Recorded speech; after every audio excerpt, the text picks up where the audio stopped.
August 17, 1966, a deafening silence falls over Riverside International Raceway. Just seconds before, the air was shattered by the scream of a 500-horsepower engine. Now there is only fire, smoke, and twisted metal. Ken Miles, the genius driver who had just humiliated Ferrari at Le Mans, was dead.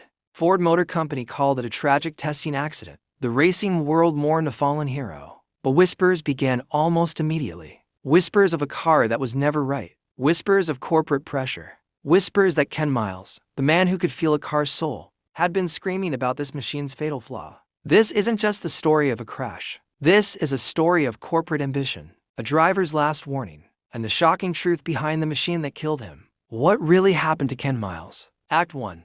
From war hero to racing icon. To understand the end, you must understand the man. Ken Miles wasn't just a driver. He was engineer with feeling.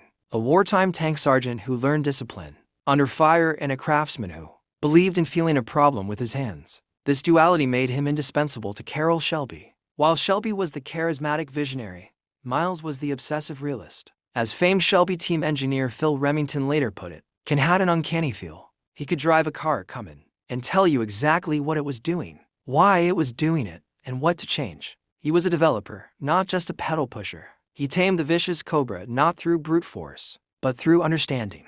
He didn't just win races, he solved cars. Which is why when Ford declared war on Ferrari, they needed Miles. Henry Ford wanted vengeance for a botched Ferrari bout. Enzo Ferrari had insulted him. This was no longer about racing. It was a corporate crusade. And Ken Miles was about to become its most valuable and ultimately most vulnerable soldier. Born in the great drizzle of Sutton, Ken Miles was a boy who seemed born race. At 11, he was already wrenching on motorcycles. By 1929, he was hurling a 350 cubic cm trial special Triumph down rutted lanes until the inevitable happened. The bike spat him off, smashed his nose flat, and scattered 3 teeth across the Warshire dirt. Most boys would have abandoned the obsession right there. Miles limped home, rebuilt the wrecked Triumph with a craftsman's patience, and promptly graduated to an 1,100cc Samson that roared like a wounded lion. Even then, the message was unmistakable. Pain was simply the toll demanded by speed, a tax he intended to keep paying. By 15, in 1933,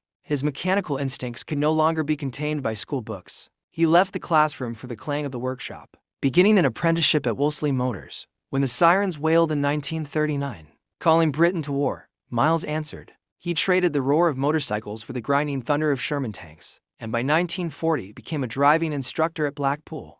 The Army recognized the steadiness in him. In 1942, he was promoted to staff sergeant, and by 1944, he was rolling on to Normandy beaches as part of a tank unit during the D-Day landings. Yet, even amid war's machinery, the racer in him refused to fade. In August 1943, Motorsport published a letter he wrote from the front, praising the great promise of American vehicles from a sporting point of view. After the war, Miles was hired as an engineer at Morris Motors, but his true resurrection occurred on the racetrack. Miles's racing career began in earnest on April 23, 1949 at Silverstone. His name reappeared in Motorsport as the determined young driver of a Mercury V8 powered Fraser Nash that he hurled through various hill climbs and club races. 2 years later, Ken crossed over the Atlantic to the United States. There he worked at Guff Industries in Los Angeles and began racing for the company in a stock MGTD.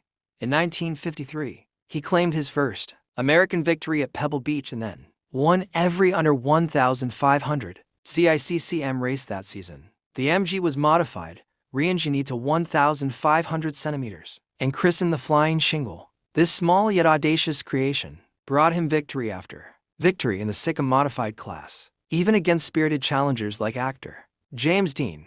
But Miles was never content with the ordinary. He stepped into even sharper machinery as the decade unfolded. In 1956, he graduated to a Porsche 550. In 1957, he married Porsche power to a Cooper chassis, creating a hybrid that only a mechanic driver like Miles could coax into brilliance. Through all of it, war, work, triumphs, he remained disarmingly humble. Miles once said, "I am a mechanic. That has been the direction of my entire vocational life. Driving is a hobby, a relaxation for me, like golfing is to others. I should like to drive a Formula One machine. Not for the grand prize, but just to see what it is like. I should think it would be jolly good fun." And in that simple truth lay the entire paradox of Ken Miles. A man who saw racing not as glory, but as curiosity. Word of his precision, his relentlessness, and his uncanny feel for a chassis traveled far beyond the club circuits of California, and eventually, it reached the ears of Carroll Shelby, an equally ambitious man. Shelby needed someone who could turn raw horsepower into obedience, someone who could teach temperamental engines to behave like champions. Miles needed a machine worthy of his restlessness. Their partnership was less friendship than fusion. Two stubborn minds to battered bodies, both powered by the kind of ambition that does not sleep. By 1963, Carroll Shelby was in the midst of reshaping American racing mythology one wrench turn at a time. The elegant but aging AC Ace had become his canvas, a British roadster waiting to be reborn with Detroit muscle. Shelby replaced its modest Bristol to L straight 6, with A4 to 160 cubic and V8, a 4-point to L block that turned the gentle Ace into something far more feral. 75 cars later, the even more potent 189 Cub in 4.7L engine arrived, and with it the name that would echo through racing legend, the AC Cobra. It was a beast, beautiful in its violence, but like any newborn predator, it needed taming. The Cobra bucked, snarled, overheated, and threatened to break itself and its drivers long before it could dominate the world stage. That was where Ken Miles came in. Miles approached the Cobra not as a trophy hunter, but as a craftsman diagnosing a riddle. He tuned its temper, reshaped its breathing, studied its handling with the precise patience of a man who had once rebuilt a motorcycle after it shattered his own face. At the 12 Hours of Sebring in 1963, Miles took the factory Cobra to 189 and drove it with a quiet ferocity that had become his signature. Against a field of faster prototypes and European Grand Tours, he finished 11th overall. But more importantly, he captured the over for LGT class victory. The entry list, curiously formal, listed him as Ken Miles, Great Britain, as though the race officials sensed the precise iron discipline of his Midlands roots even as he raced beneath the Florida sun. Later that year, he steered a similar Cobra to second place at the Bridgehampton 500 kilometers, wrestling the raw-boned American brute through tight twisting circuits where lighter cars were expected to feast. Yet Miles made the Cobra dance, proving that beneath its violent rumble lay a precision only he could unlock. Then came Ford, and with it a war declared not with bullets or borders, but with gasoline, steel, and lap times. Henry Ford too, bruised in pride, armed with billions and burning with a fury only corporate betrayal can kindle, set his sights on Enzo Ferrari. What began as a promising business deal had curdled into one of motorsport's greatest feuds. The plan had been simple. Ford would purchase the financially troubled Ferrari, inject American money into Italian genius, and gain instant entry into the hallowed world of European racing. But when Enzo Ferrari discovered the fine print, the clause that would cost him control of Scuderia Ferrari, the soul of his empire, he ended the negotiations with operatic disdain.